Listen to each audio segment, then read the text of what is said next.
deed goes unpunished for Native Americans. That's the harsh truth behind the Thanksgiving holiday. The story we're taught in school, a harmonious feast between pilgrims and Native Americans, is a sanitized version of history. While the Wampanoag tribe did share their knowledge of farming and survival with the struggling settlers in 1621, their kindness was met with betrayal in the years that followed. The Wampanoag helped the pilgrims survive, only to see their lands taken, their people displaced, and their culture systematically erased. The second Thanksgiving is what's represented right here on this pole. Mystic Massacre is what we call it. The Pequot War. It goes by many names. It happened in 1637, down in Connecticut. Owners of the now established Foxwoods. The Pequot people were burned alive in the middle of their sleep at night in 1637.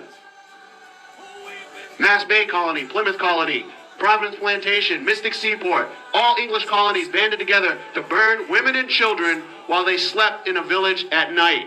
They barricaded the exit. They did not allow anyone to leave. They wanted them to burn. They were proud that they burned. This country was proud to write. We could smell their burning, rotting flesh for over a mile away. It's written, folks. Please read it on your own. I am not making this up. You've been lied to your entire life. On one of the first Thanksgiving feasts, according to historical reports, natives' heads were kicked through the streets while settlers feasted.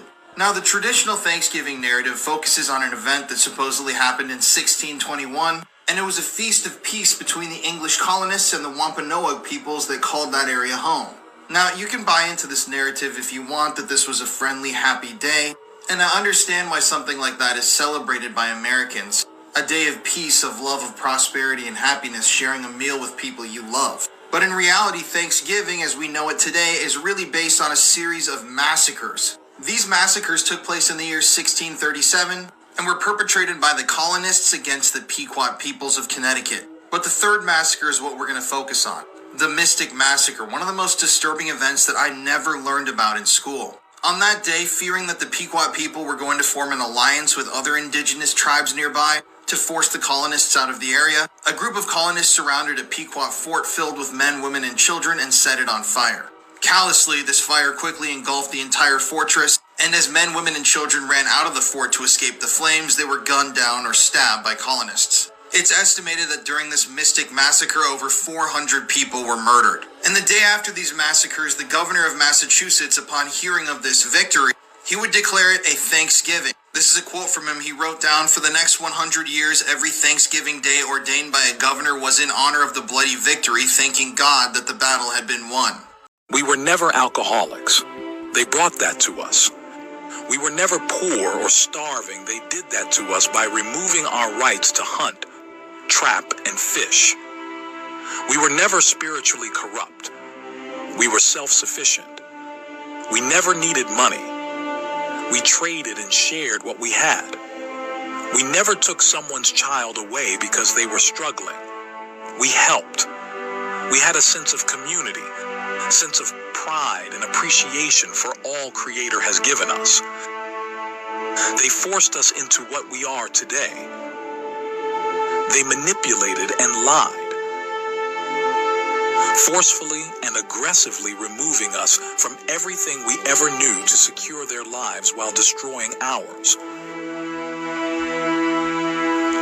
My grandfather one day was with some of his older friends. I was still too young to go to school, and I was sitting next to him on the stoop, and he was talking with his older friends, and one was saying, "Oh, I'm Mohawk," and the other one was saying, "Well, I'm Apache," and the other one was saying, "Yeah, I'm Seneca." Another one said, "Yeah, well, I'm Micmac." And my grandfather started chuckling, and they said, "What are you laughing at?" No, my grandfather says, "I'm laughing at the four of you." He said, "You're walking around talking about, I'm this, and I'm that, and I'm this, and I'm that." He said, "We're all the same people. We just live on different parts of the land." My radical belief is that I don't think Native Americans should ever be charged rent in America, because if anybody claims to be a landowner, whose fucking land do you think you're on? Yeah, that's what I thought. As a Native person, I want to remind you that today is not a day of gratitude. There's nothing to be thankful for on this day, which is really just a made-up version of a day after a slaughter. The slaughter of my people, of the people of Turtle Island.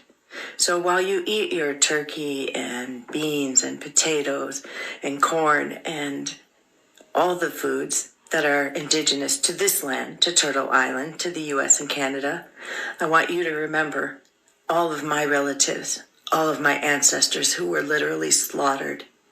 This day is a day of remembrance. Remembrance of the people who originally lived in this land. I am just here to remind you that I do not celebrate Thanksgiving, and you shouldn't either. Why would I say that? Well, because Thanksgiving is actually the celebration of the genocide of indigenous people of Turtle Island. And now you're like, Turtle Island? Where's that?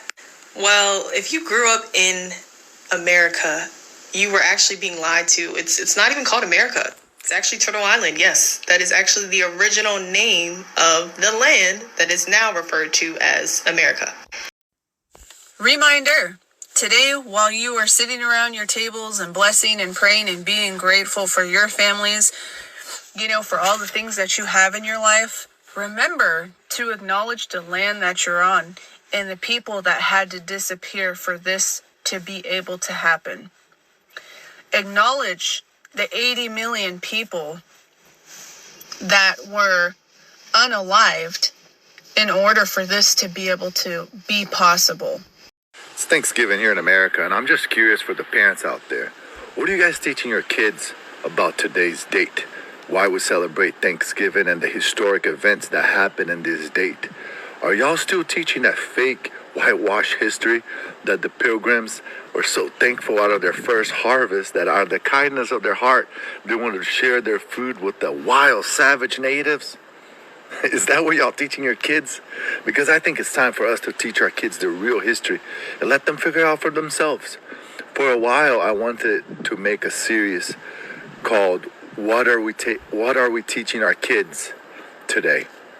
Are you still teaching your kids that Christopher Columbus discovered America? Are you teaching your kids that there were weapons of mass destruction in Iraq?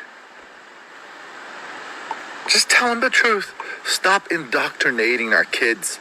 Stop whitewashing history, trying to protect the white race from the blood that they have on their hands. Today's date was a date that the white settlers, Europeans, got together, band together, and burned alive entire villages.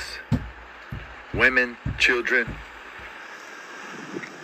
And today is a date to remember that the land that we stand on was a land that was stolen, and the people that lived here was massacred for us to live here. Red is for the blood that was drawn for this land. And red is for the color of the colonizer's hand. And white is for the ghosts and the souls of the natives. White is for the people that took over this nation. Blue is how I feel. And how I feel is sad, knowing that the boys in blue might try to put me in a bag. These are all the colors of the flag that's in the way. Now everybody listen what the kids gotta say. This that concrete jungle, I really hope you make it, cause the land of the free is the land of free.